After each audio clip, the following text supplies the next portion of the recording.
Nung mga nakaraang briefings po natin sa mga departments, nagkaroon po ako ng pagkakataon na i-discuss yung dynamics po ng ating 2026 budget.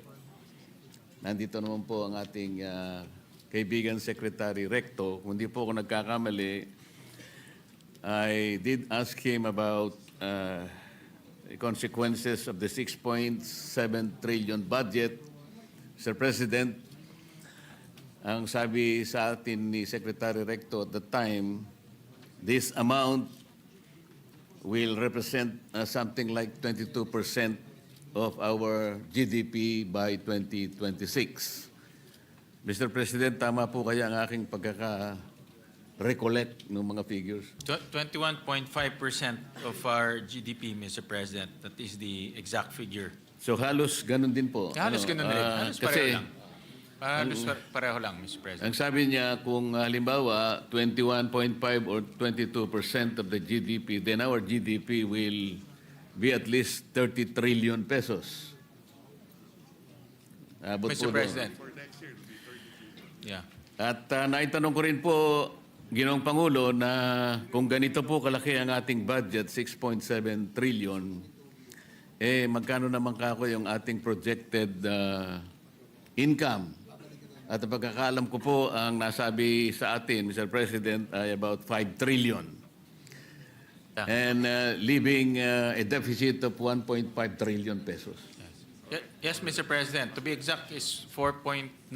Pero nasa 5 na rin, Mr. President. Ang ibig sabihin po, Tama ko kayo. Mr. President, sa 1.7 trillion ay this is about 142 billion per month. 4.7 billion per day na utang natin, 197 million bawat oras. Yes, Mr. President. Pero dahil sa kakulangan po ng oras noong panahon na yon, Sir President, hindi ko po masyadong naitanong at ngayon siguro baka I will be in a position to ask a few more questions. How do we manage to grow our economy by, let's say, an estimated 30 trillion pesos for 2026? Mr. President, Mr. Chair, kayo na po ang nagsabi kanina na kailangan maging granular tayo ng konti. Diba? So, paano po kaya? Sapagkat ang nangyari po sa ulat po na ating nabasa kamakailan lang, ang ating pong GDP sa third quarter ay halos 4% lang. Mula po dun sa forecast na 5.2%. Nakakabigla po sapagkat parang isang napakalaking dagok sa atin na ganun kababa lang ang entire output ng ating ekonomiya noong third quarter compared with the prior quarter, which is 5.5%. Tama po, Sir President? Tama po. Tama, Mr. President. Kaya po kanina I've been listening to the questions and interpellations of my colleagues, Mr. President. Talaga pong when we consider the finite resources of our government, talagang pagtatalunan, kanino ba dapat ibigay yung mas malaking parte ng budget para sa ganun ay malampasan natin ang napakalaking problema ng ating bansa. Kanina po, si Senator Kiko talagang very strongly ina-advocate niya talaga kung kinakailangan na bigyan po natin ng mas malaking budget ang agriculture. Tama naman po yun. Ngunit kung ang lahat po ng departamento ay ganoon ang kanilang gagawin at kukunti naman po yung ating budget, paano kaya yun, Mr. President? Sa business policy po kasi, meron silang tinatawag na Pareto Principle, otherwise known as Pareto Optimality. You will be in a position to satisfy one person that consequently will make another person sad. Ibig sabihin, pag dinagdagan mo yung agriculture, meron kang babawasan, Baka mabawasan yung isa. Paano niyo po babalansihin yun? But, Mr. President, napaka-hirap at komplikadong pagbabalanse ho talaga. Tama ho kayo, Mr. President. Kasi kung titignan ho natin in Tier 2, sa dami hong pangangailangan po ng ating pamalaan, ay talagang iilan lang po ang nabibigyan ng allocation. So talagang pina-prioritize po, may plano po. Inumpisahan ho natin sa Philippine Development Plan. And then from the Philippine Development Plan, ito po ay ibinababa na sa iba't ibang mga ahensya. So ano ho to, talagang dapat ho natin planuhin mabuti, strategically, kung ano po yung mga dapat nating unahin na i-address bilang isang bansa. At the same time, ano po yung mga bagay na kailangan natin para lalong lumaki ang ating ekonomiya. Mr. President, they say that the devil is in the details. Naitanong ko po kay Secretary Recto nung panahon na nagbi-briefing pa yung kanyang departamento. So para ma-achieve natin more or less ang 30 trillion output ng ating economy, he suggested that we should grow as fast as we can. As a matter of fact, I recall he said, maybe we should grow at 7.5%. Mr. President, na-recall ko po kaya ng tama yun. Ang target ho natin next year, Senator Dante, is between 5 to 6%. Yun po ang ating target. Yun nga po, kaya ako'y nalulungkot. Narinig ko nga yun sapagkat yung 30 trillion pesos trillion pesos para po yun ay ma-achieve natin, kailangan natin talagang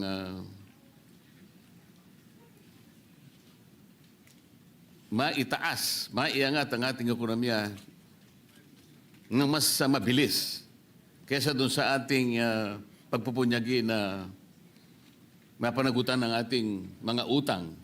Mas mabilis dapat yung pagsulong ng ekonomiya. Kaya sabi ni Secretary Recto, at least 7.5% or even more. Ngayon po, Mr. President, talagang ako po ay nalulungkot kung paano natin gagawin. Sumadsad po yung ating ekonomiya at 4% itong nakaraang quarter. And the foreseeable future is very, very bleak. May nagsasabi po, our stock market is the worst in the region today. Our currency is the worst in the region. And then may nagsasabi pa po, foreign direct investment dropped by more than 40%. So with this bleak scenario ahead of us, yung sinasabi po ninyo, Mr. President, na mga headwinds na maaaring magpabagal pa sa pagsulong ng ating ekonomiya. Nakakatakot po ang lahat ng ito. Kaya, paano po kaya natin gagamitin ang ating mga granular analysis dito?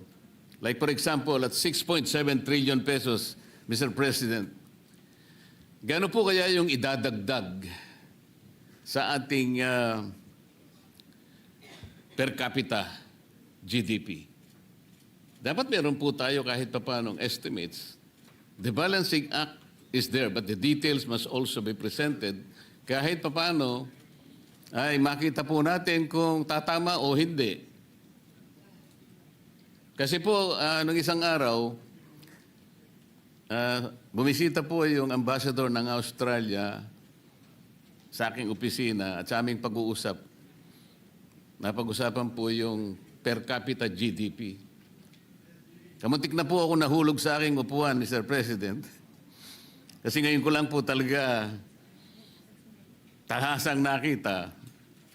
As of 2024, the per capita GDP of Australia is $64,500 US. Mr. President, tayo po, 2024, magkano po yung per capita GDP in US dollars? So kung 4,500, 4,500 narinig ko, US dollars, Mr. President. $64,500 per capita, Australia. Tayo po'y 4,000. Malayo pa, Mr. President. Pero Mr. President, Pero yung purchasing power parity natin, siguro times 2 niyan, 9,000. yes. And also, Mr. President, next year ho, maabot na ho natin yung upper middle income status. Kasi kulang na lang ho tayo ng $24, if I'm not, 20, kano?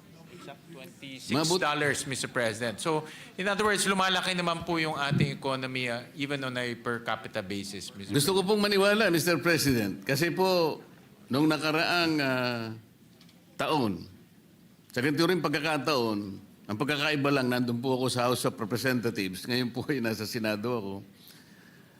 At that time, I think last year, of the original members of the ASEAN, tayo na lamang pong hindi nakaka-graduate doon sa upper middle income.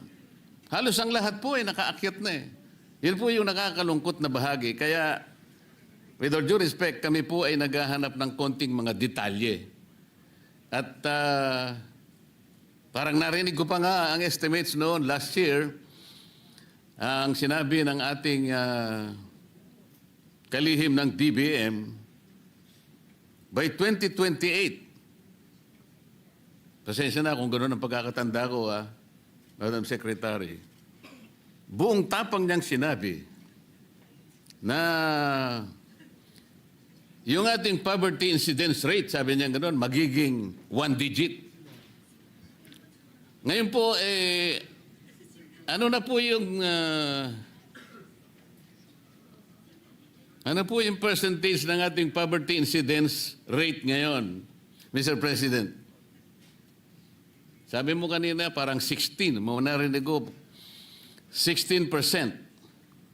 Ngayon po, matatapos na po ang 2025, papasok na tayo sa 2026. Halos 2 taon mahigit. Kung ang projection is for the country to achieve a 1-digit poverty incidence rate, maganda po sana ngayon. Palagay niyo makukuha po natin yan, Mr. President? Ngayon po, Mr. President, ang ating poverty incidence officially is about 15.5%. Ang target po is single digit by 2028. So, base po sa mga analysis ng DepDev, kaya naman po umabot ng single digit by 2028. Kung ang takbo ng ekonomiya natin ay ganito ho, mga nasa 5%, 6%, tapos tuloy po yung mga programa ho natin para po sa mga mahihirap nating mga kababayan, aabot naman ho tayo doon. Yun nga po but we are held up by our macro and microeconomic assumptions. Mga indicators na ginagamit natin. If we say that we aim at 1-digit poverty incidence rate by 2028, the assumptions must be that dapat hindi gumalaw din. Every other indicators must be held constant. The economist would say, ceteris paribus. So ang laki po ng factors na maaaring hindi rin natin makuha kahit na 6.7 trillion. Ang gusto ko pong tuntunin, Mr. President, kung hindi naman natin mapuproduce talaga the desired GDP to finance 6.7 trillion, bakit po tayo nag-isip ng ganong kalaking budget?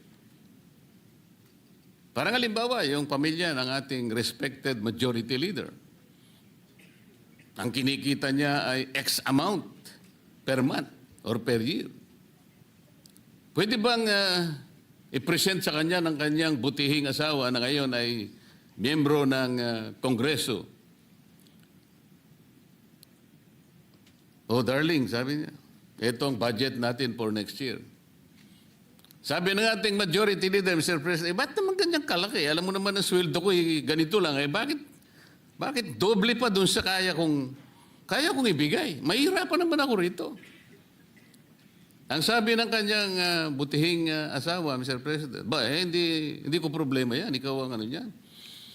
Ito ang kinakailangan nating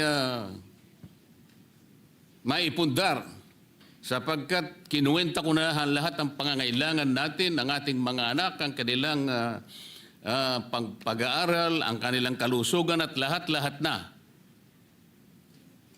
Paano po yun? Hindi ba pwedeng sabihin ng ating majority leader, dahan-dahan ka naman. Hihirapan tayo dyan. Maaring lahat ay makuha natin sa pag-estimate. Ngunit, sa aktual, mahihirapan naman tayo. Kasi po, tingnan ninyo, ang projected income is only 5 trillion. Ang ating budget ay 6.7 trillion. Uutangin natin 1.7 trillion. Hindi naman natin kayang ipundar yung ekonomiya para ma-achieve natin ang 30 trillion pesos or so. Because by that, we need to grow by not only 7.5%, maybe more. Mr. President. Mr. President, sa growth at 5%, aabot na ho tayo ng 30 trillion pesos, Mr. President, in terms of economic size, Mr. President. Gusto ko maniwala, Mr. President. Siyempre, kung mas mabilis pa, mas maganda, Mr. President. Mas maganda, Mr. President. Ngayon, ang mahalaga, kung uutang tayo, Siguro po magagawa natin yun, Mr. President, kung pagtutulungan natin. Halimbawa po, gusto kong itanong po sa ating DepDep, yung pag-allocate po ng mga budget sa ating mga ahensya para sa ganun ay ma-promote naman ng mga industries na nag-ooperate sa ating economy. Di po ba meron kayong tinatawag na input-output table, Mr. President? Po, Mr. President. Gaano po kalaki yung ating input-output table Malaki yan. sa economy?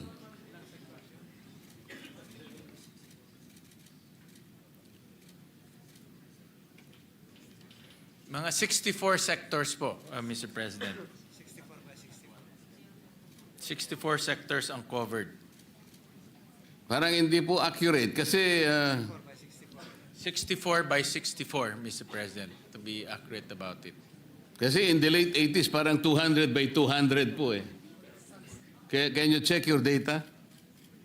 You might be referring to subsector. Yes, yun po yung subsectors, Mr. President. The entire economy. 24 Mr. President. by 240 by 240. Yung Okay, subsectors. that's more accurate. 245 by 245. Importante po kasi yun, Mr. President, because doon sa input-output table, makikita po natin ang mga industries that influence each other. Doon makikita natin, alin ba yung dapat nating i-promote? Alin ba dapat nating supportan because it affects and it influences maybe more than the others. Para sa ganon, malalaman natin kung talagang may hit natin ang target o hindi. Because kung sinuportahan natin yung industry, pag tiningnan nyo po sa inyong table, tatatlo lang naman palang industry ang kanyang pwedeng suportahan. Pwede ba nating malaman ngayon, ano ba yung mga industries, for example? Somebody said that construction industry is the only one na parang bumagsak ngayon.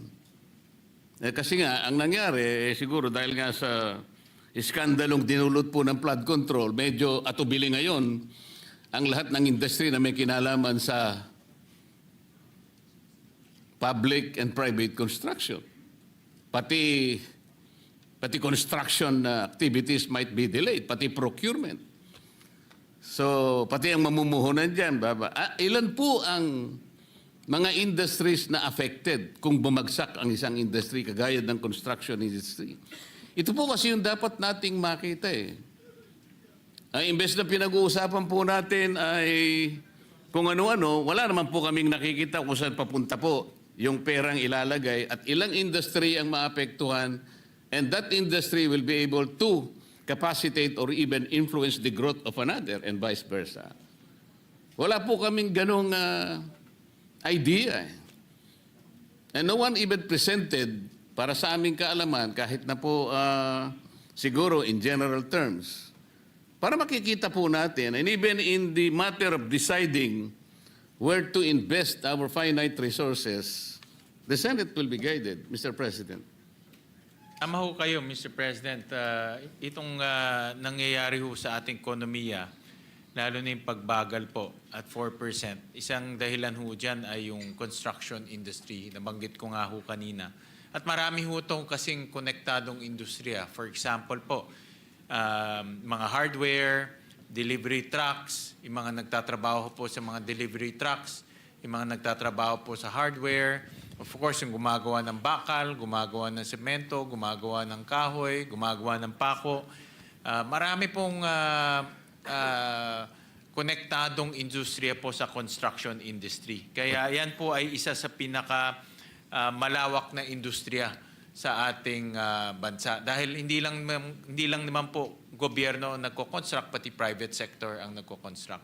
Pero, Mr. President, Senator Marcoleta, DepDev can submit to you a much more comprehensive study on the effects of the slowdown of the construction industry para ho talagang komprehensibo po yung ibibigay na report. Wala naman po akong particular interest. Kung baga nagamit ko lamang pong halimbawa because somebody said na medyo naapektuhan po nga yung construction industry. Pero maganda ho pag-aralan to dahil ho talagang kung magiging ganito pa in the next quarter, makikita ho natin pagbagal na ekonomiya ho. Siguro po, kayo po, Mr. President, Chairman, ay mas karapat-dapat na makatanggap niyan sapagkat malawak po ang inyong responsibilidad sa inyo pong balikat nakasalalay ngayon ang paglalatag ng ating 2026 budget. Napakalaking bagay po yan. It is a very important reference and input for you to consider, Mr. President.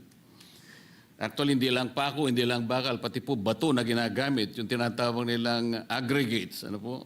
Merong riverbed, merong minimina sa bundok na kung tawagin, may kanya-kanyang sizes pa yun, Mr. President.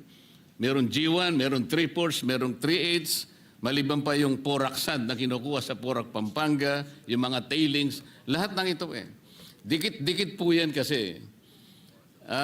Kaya po kung walang maliwanag na larawan kung paano ang bawat industry ay nagkakaroon ng epekto sa bawat isa, kung paano ang isa ay naiimpluwensya ng bawat isa, medyo parang hindi namin masundan kung paano talaga natin makukuha yung minimithi nating mga targets upang sa ganun ay matustusan natin ang napakalaking budget na nailatag ng ating pamahalaan. Kaya po, medyo may konting duda lang po, Mr. President, kasi po may mga taong kinikilala naman sa ating lipunan, lalo po yung nasa business sector. Halimbawa po yung PCCI, the Philippine Chamber of Commerce and Industry, yung kanilang president na si Enonina Mangyo, sinabi po niya na anemic po talaga yung 4% GDP growth At sabi niya, it's a wake-up call and reflects the challenges confronting key sectors of our economy. Ito po kanya ay, it is the weakest output since the 3.8% contraction of the economy na inapektuhan po ng pandemic. Sinabi pa po niya, Mr. President, MSMEs continue to struggle with high cost and limited access to financing. Manufacturers face rising production costs and logistical constraints. And our agriculture sector still needs stronger support to improve productivity. Ito po yung kanilang mga saloobin at mga pangamba. Yun naman pong chair ng Federation of Philippine Industry, Elizabeth Lee, noted that the Philippines has been grappling with investors' risk aversion. Ito yung problema po eh. People are spending less as prices bite and confidence dips. So hindi lamang po kami na nandito, tayong lahat na nandito sa Senado, Mr. President, kundi mga kinikilalang mga figura, mga industry captains ang nagpapahayag po ng pangamba kung saan patungo po ang ating ekonomiya. Si Alfred Panlilio po, na presidente ng Management Association of the Philippines. This is definitely very concerning, sabi po niya. He was referring to the 4% growth na talagang ikinabigla nating lahat. Ang sabi pa po niya, in my view, it is all about confidence in the country with all these corruption issues coming out. Mr. President, pati ang European Chamber of Commerce of the Philippines, ang sabi niya, as a consumption-driven economy, we see the recent crackdown in corruption as a contributor to the slower than normal growth due to cancellation of government projects. Ito po yung sinasabi natin kanina, dahil nga po sa maanumalyang pagpapatupad ng flood control projects, ay talaga pong naging negatibo ang pananaw ng napakaraming leaders ng ating industriya. Mr. President.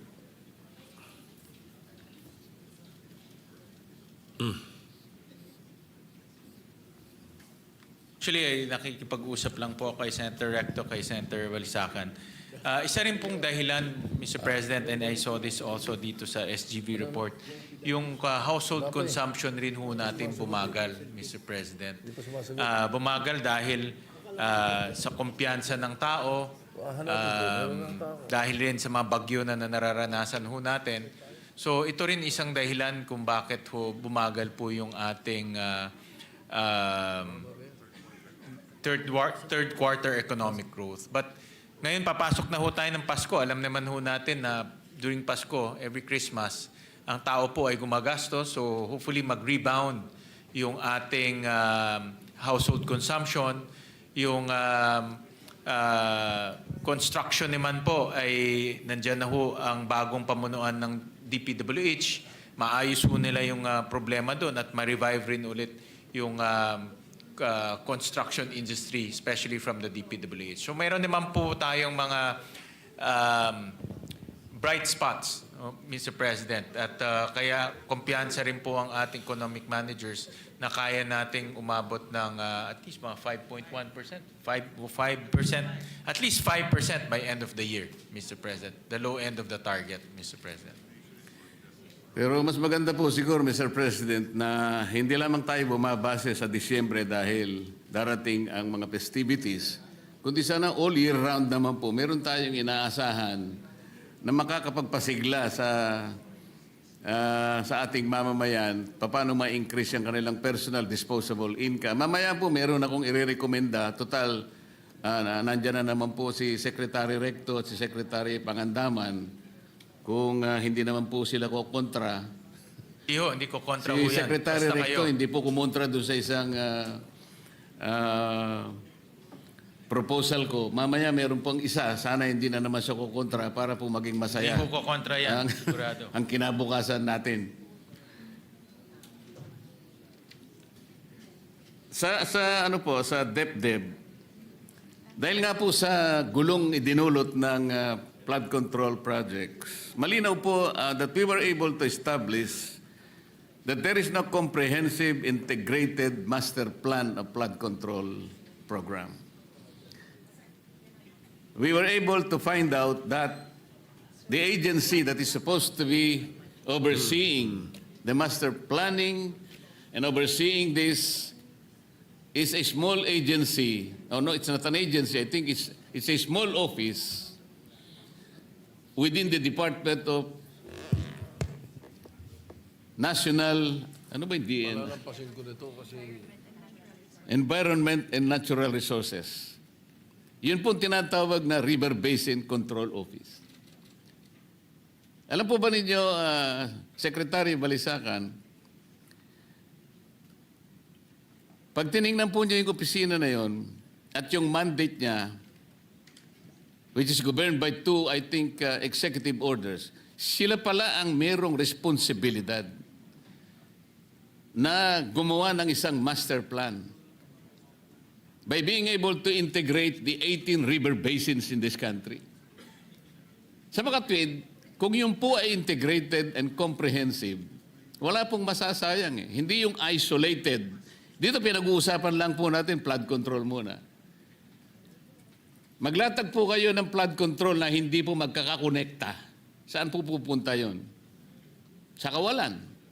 Sa puro sayang. Kahit na ipagpalagay po natin na hindi ghost, pagpalagay natin na these flood control projects were constructed according to specifications, the materials are superior. Eh kung hindi rin naman sila magkakadugtong eh. Wala rin pong mangyayari. Parang wala pong strategic impact. There is no strategic national impact hanggat hindi po nyo pinakialaman. Kasi po kayo yung national architect. Eh. You are supposed to be the one that will ensure that all these projects makikinabang ang buong bansa. The national impact is more important than the regional or even the myopic impact that it may probably give to a certain locality. Do you agree, Mr. President?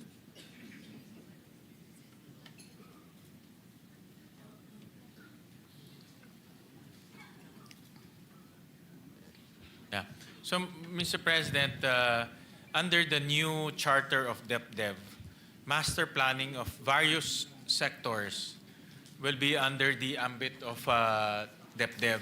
So meaning they will now oversee the master planning of, for example po, itong mga flood control projects, different river basins, and to make sure that the culture of planning is implemented and practiced in different, across different agencies, Mr. President. So not only on paper, but really on action. No? So paplano, then they will allocate, they will program the plans, and then after that, allocate funds to implement the plans.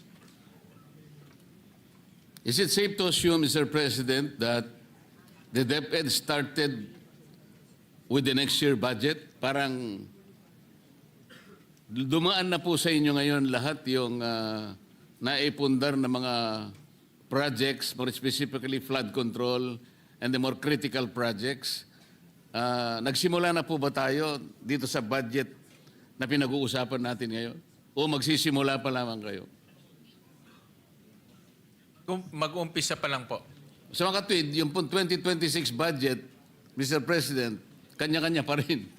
Well, Mr. President, for 2026, wala na pong flood control projects. Dahil nga ho, kung wala pong master plan, wala pong flood control ho tayong lalagay. At doon po sa mga ibang sectors na kailangan rin po ng plano, yun po yung inuumpisahan nila. Marami ho kailangan ng plano kasi dami ho tayong ginagastos eh.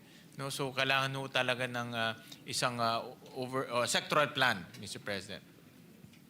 Kaso po, hindi lang flood control ang pinag-uusapan natin. Mga road networks natin, mga bridges, lahat po ng infrastructure. Ang problema pa nga dyan, kung wala na tayong flood control, paano kung talagang kailangan proteksyonan ng komunidad ngayon? Dahil sa takot ngayon natin na baka masangkot na naman ang marami, wala na talagang ilalatag sa flood control. Paano kung talagang ang isang komunidad lagyan dapat ng flood control sapagkat darating na naman ang maraming unos ng buhay? Sino ngayon ang magliligtas sa buhay ng mga komunidad? Dahil sa takot natin, bigla na lang tayo nagpasya. Wala na munang flood control sa 2026 budget, who is going to assure us that our community will be shielded despite the lack and absence of flood control. Mr. President, hindi naman po sa walang flood control dahil meron pa hong approximately 150 billion na natitira sa flood control na i-implement po sa 2026. In fact, marami hong hindi ho na i-implement. No? Kaya ho ngayon, bago ho i-implementa ho, talagang pinag-aaralan muna ngayon ng Department of Public Works. Kasi po, so may sabi nyo- pondo naman ho, Mr. Chairman. It's just hindi lang nila ini-implement dahil natuklasan po ni Secretary Dizon na marami rin po palang mga flood control ni plano o program of work, wala. So yun po ang inaayos ho nila. Yun nga po, kasi sabi po nyo, wala ng flood control, meron pa pala. So, Sa natitirang pondo. Pero po yung bagong pondo for 2026, wala na ho. Zero ho siya. at saka po, Mr. President, initially, ang dami po namin nakita na talagang yung sa sistema po ng pagpapatupad ng mga projects na yan, pinakamarami sa flood control at iba't iba pa. Napansin po namin kasi na talagang namamanipula po talaga doon pa lamang sa NEP phase pa lang eh. Kagaya po ng nausisa namin nung tinatanong po natin si Secretary Pangandaman, katabi niya ron si Undersecretary Catalina Cabral. Napansin ko po kasi na yung ibang expenditures, for example, ng DPWH, yung pong tinatawag nating STOs, at saka lalong-lalo na yung PAPs, Madam Secretary, talagang there is a determined effort na yung ceilings na nilagay po ng DBM sa NEP, talagang binabawasan nila eh. I was able to note at least two expenditures, yung STOs and the PAPs. Meron pa nga pong isang taon doon 2025, yung nilagay po ninyong ceiling, inalis nila, ginawa nilang zero sa GAA. Ang medyo napansin ko rin po ron, sinulatan niyo po sila eh.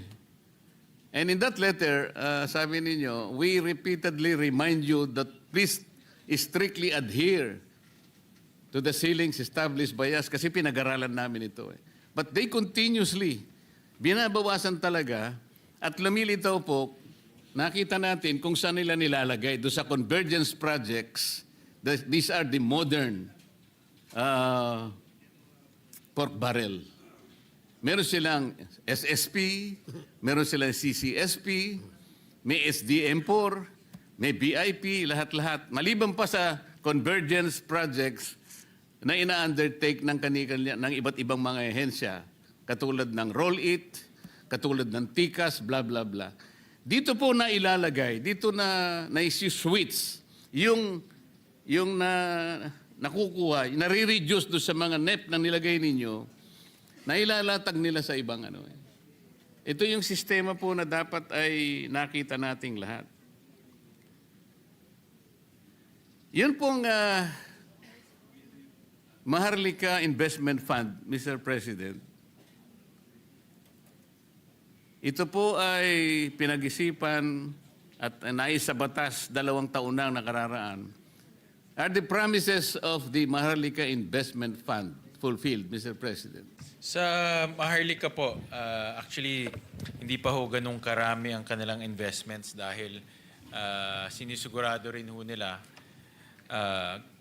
Mr. President, na yung kanilang investments ay siguradong una-una will contribute to nation building at pangalawa po will yield to returns for the Filipino people. So yung mga na-invest ho nila ngayon, meron ho silang investment sa ATI, yung port operator dito sa ating bansa.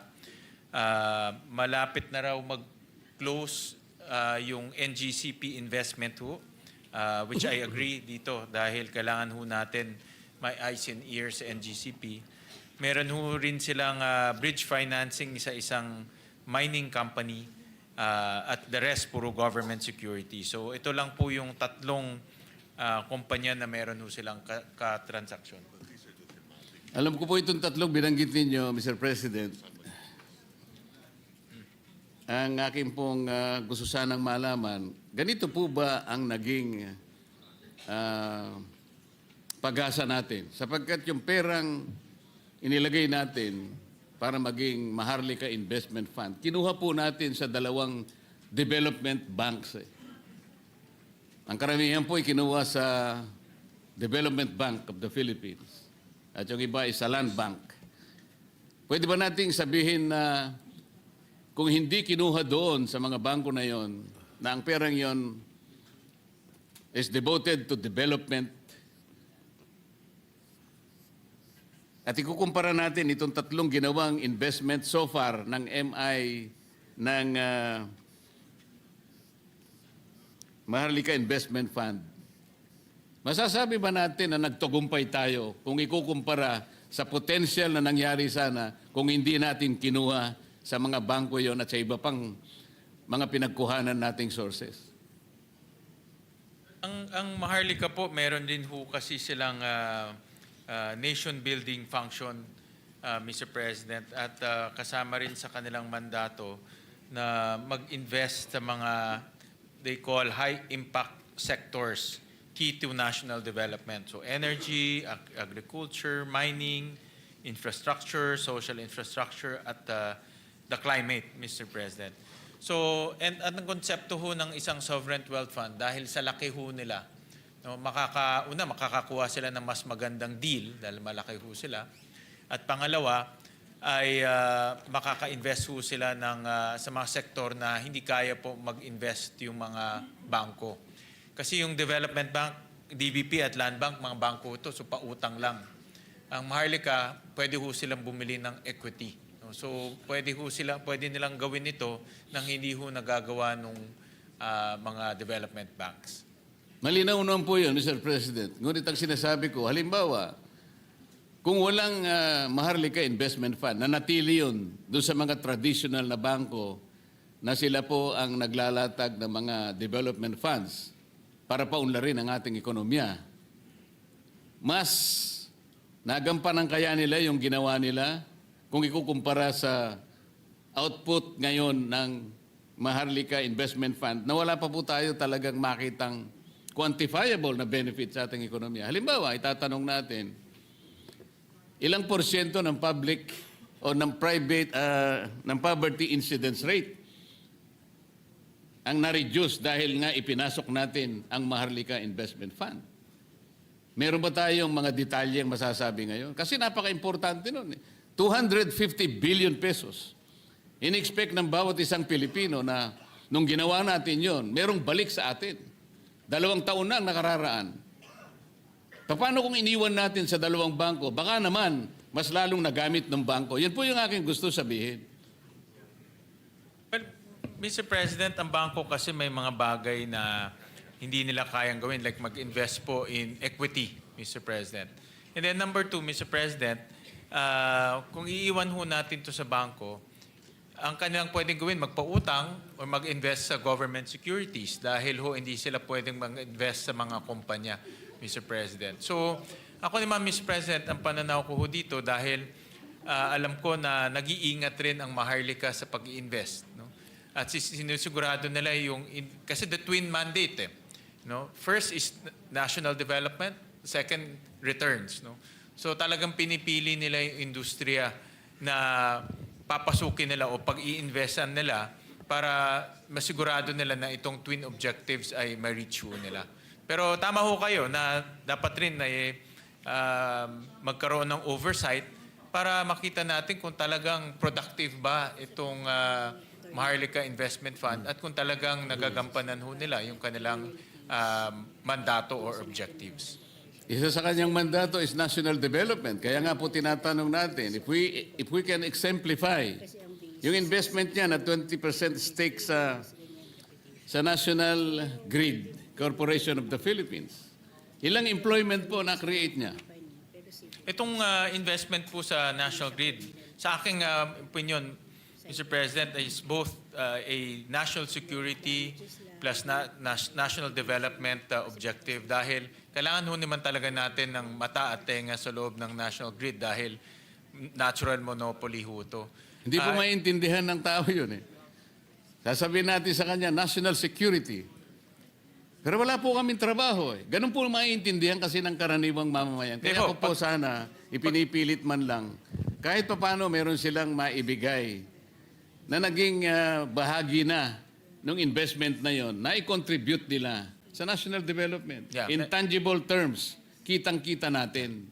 Kasi po, ang ating pinagsisilbihan, mamamayan eh, mahihirapan sila na intindihin under the context of national security, hindi po niya mapoprocess yun. Kita ko naman ho, pag nag-invest rin ho sila sa National Grid, at mag-expand po yung national, pwede na ho nilang itulak yung expansion ng mga transmission lines ho natin. Kasi kung matatandaan ho natin, napakadami pong delayed transmission lines dahil sa management ng National Grid. So ngayon dahil mayroon ng equity po ang gobyerno, pwede na rin nila itulak yung expansion ng transmission lines at doon na ho natin makikita yung construction activities, expansion activities, may mga trabaho na malilikha rin po nitong mga construction activities. Pero tama ho kayo, kailangan ho talaga ng oversight dahil dapat singilin ho natin sila. Lalo na pagdating ng 2026 dahil 3 taon na singilin ho natin sila kung ano ba yung kanilang na-contribute sa ating bansa. Tama po, Mr. President, kasi 250 billion pesos. 2 taon na po nakararaan. Ang balita ko po, yung mga opisyalis nito ay napakalalaki ng mga sweldo. Kailangan po ay masulit natin. Sapagkat napakalaki ng kanilang mga monthly salaries.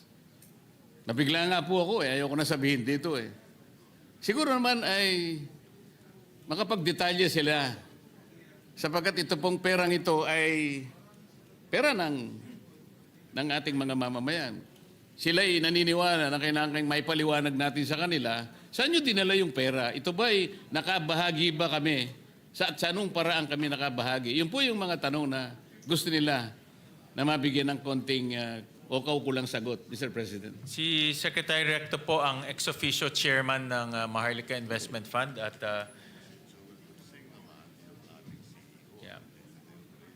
at nakikinig ho siya na sinisingil na ho siya ng Senado at ni Senator Marcoleta kung ano na po ang contribution ng Maharlika Investment Fund sa ating bansa.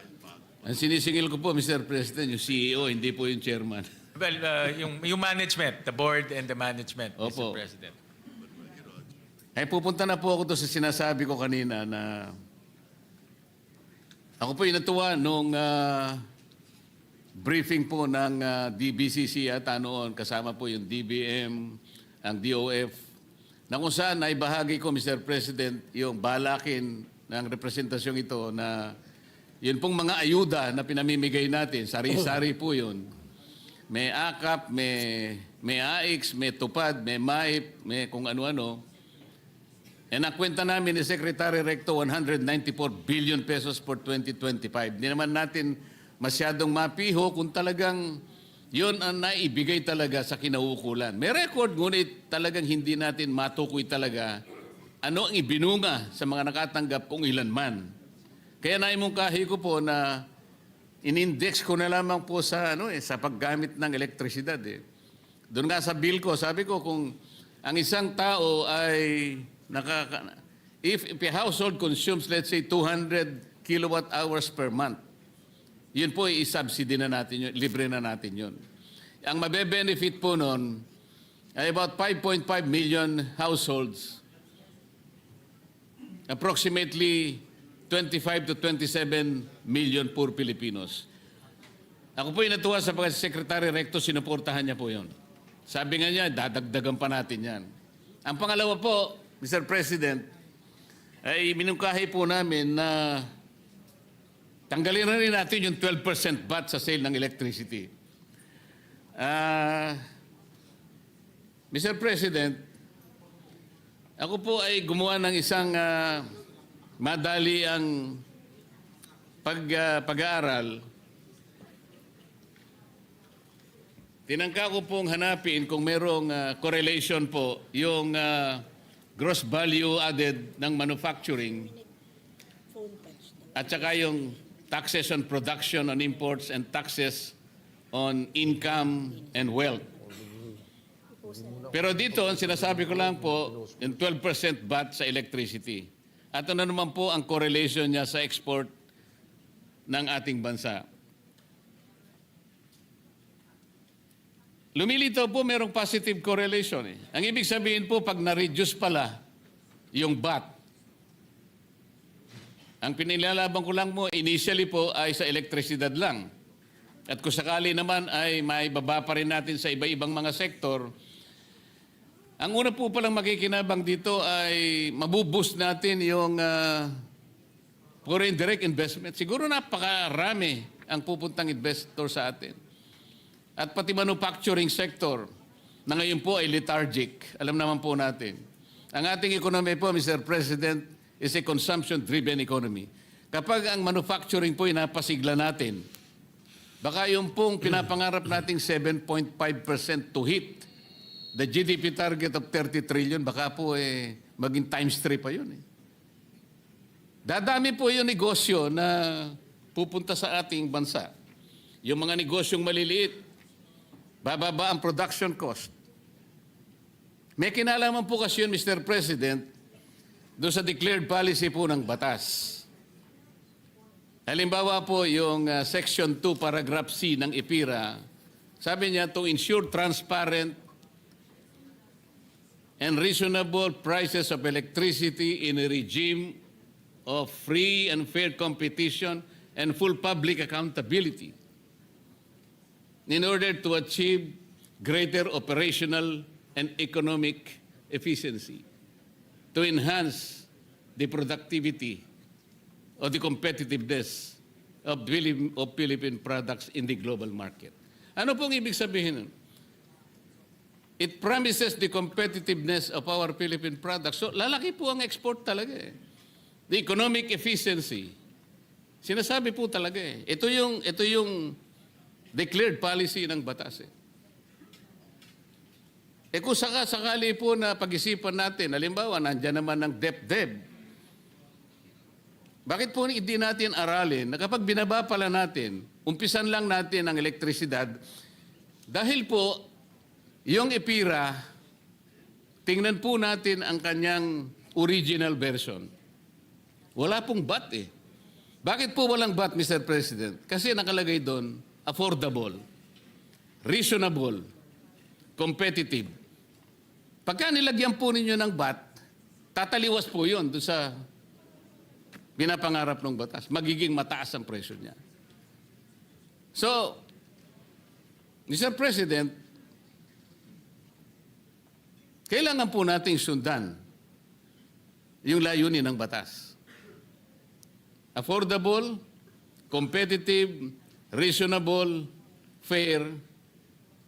Ayun po yung sinasabi. Sa Tagalog po, mura. Kaya ko po naimungkahi na Secretary Recto, tanggalin natin yung 12% VAT sa sale ng electricity. At tingnan po natin kung anong magiging epekto nun. Sa aking palagay po, because I found correlation between reduced taxes at doon sa paglaki po ng gross value added ng manufacturing. Ang manufacturing po ang kailangan nating pasiglahin. Ito po from several decades now, ito po yung lethargic, ito po yung dormant, ito po yung nasa doldrums talaga. At kung ito po ay mapasigla natin, marami pong trabaho makikreate, maraming negosyong tatayo. And we will arm our people with increased purchasing power. Lalaki po yung kanilang personal disposable income. Marami silang mabibili. Lalaki po ang sales ng lahat na mga gustong magtinda. And this is understandable. Why don't we look at this scenario, Mr. President? Mr. President, ang estimate na mawawala sa collection natin is about 45 billion pesos. Pero naintindihan ko po yung punto ng ating kasamahan si Senator Marcoleta na pwede naman ho ito ipalit dahil mumura yung kuryente, dadami yung industriya. Pag dumami yung industriya, dadami yung trabaho, maraming magbabayad ng income tax. Yes, Mr. President. Baka ang mangyari, mapapalitan naman ng 450 billion pesos. So nawalan kayo ng 45 billion pesos, nadagdagan tayo ng 450 billion pesos.